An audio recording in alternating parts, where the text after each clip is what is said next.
We have just finished the Ironman 70.3 Rwanda, and as you can tell by my suntan, it was a race to behold.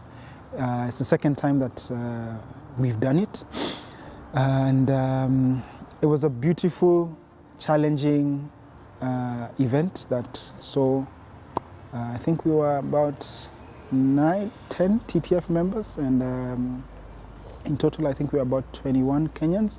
How was Ironman Rwanda? Hard, painful, mentally challenging, mentally breaking, but soul fulfilling. Now, I know those statements don't make sense, I can see from your face, but yeah, to put it into context, it was a 1.9 kilometer swim, 90 kilometer cycle, 21 kilometer run.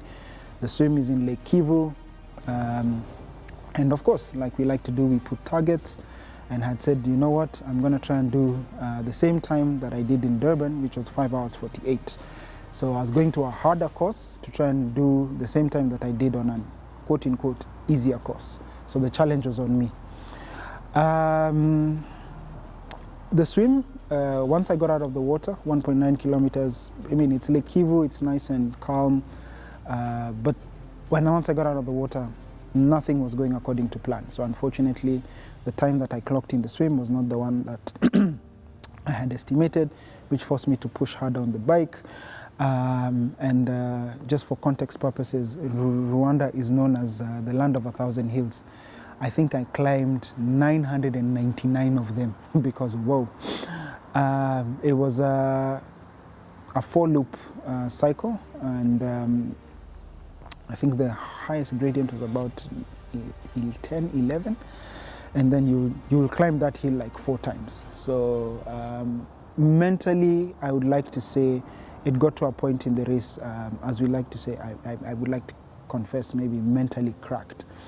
And I remember I constantly kept praying, and I was like, okay, God, I don't think I can be able to achieve the time that I want, but I need you to get me to the finish line, because my mind is telling me to quit. So after the bike, we go into a 21K run, which was a 7K loop times 3. And you remember the the land of 1,000 hills I told you, I think they forgot. They think they are 2,000, because there I went and found the other 999 on the run.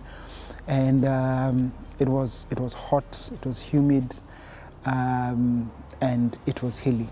But I think the most important part about it was that, you know, sometimes triathlon teaches you how to go past your limits.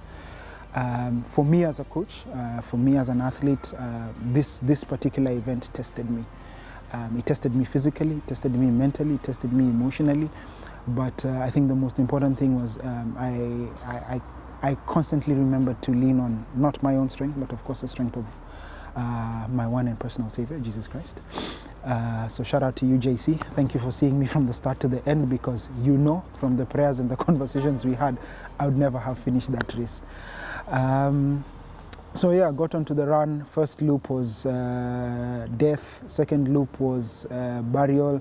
Third loop was resurrection and going to heaven. So it was definitely challenging.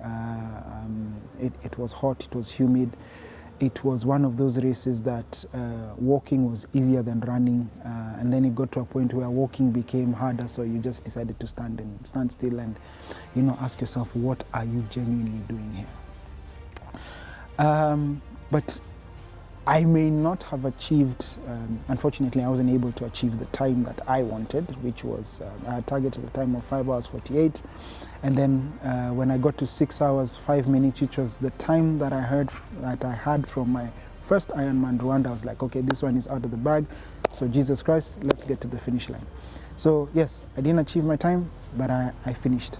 But the best part about it through the race was seeing all the other athletes that you've actually trained and worked with, not just swim, cycle and run better, but actually beat all the times that they had set in the previous events that they had done. So it was beautiful.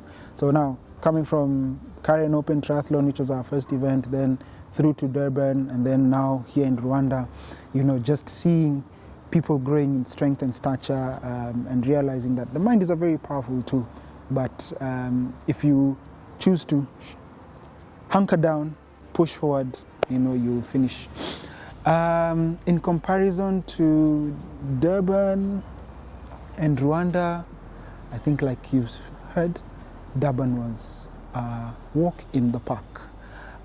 This one was a walk in the forest. And a lot of hills, a lot of sun. What was the feeling when I crossed the finish line? You know that song from Njoki where she says, "It is finished." Yeah, that's how I felt. I was like, it is finished. Maybe for context purposes, even at the start of the race, I was already tired. So by the time, you can imagine my fatigue at the end of the race. But I think there was a moment of, thank God it's done. There is a moment of gratitude. Thank you, just stepping on that red and black carpet, hearing the MC with the Ironman voice saying, congratulations on finishing your Ironman 70.3. It's a beautiful feeling, and I can't take it for granted. And above all else, like I had said earlier, I actually thank God. What is one learning curve from this particular event? Trust God. Trust God. Pray to Him. He'll definitely see you through. Triathlon it's a lifestyle. So you'll have a good day, you'll have a bad day. You'll have a good training day, you'll have a bad training day. Sometimes you'll have a good race, and sometimes you'll have a bad race. For me, it was a bad race. For somebody else, it was a fantastic race. We just like to say that take it in stride. What are your learning curves? And then now from there, move forward. Anybody who wants to get into triathlon, I'll encourage you. It'll give you a lot of discipline, give you a lot of mental fortitude, as you've heard. And I'll just encourage you, just take it in stride, take one step at a time. And then from there, just put your faith in God and swim, bike, run.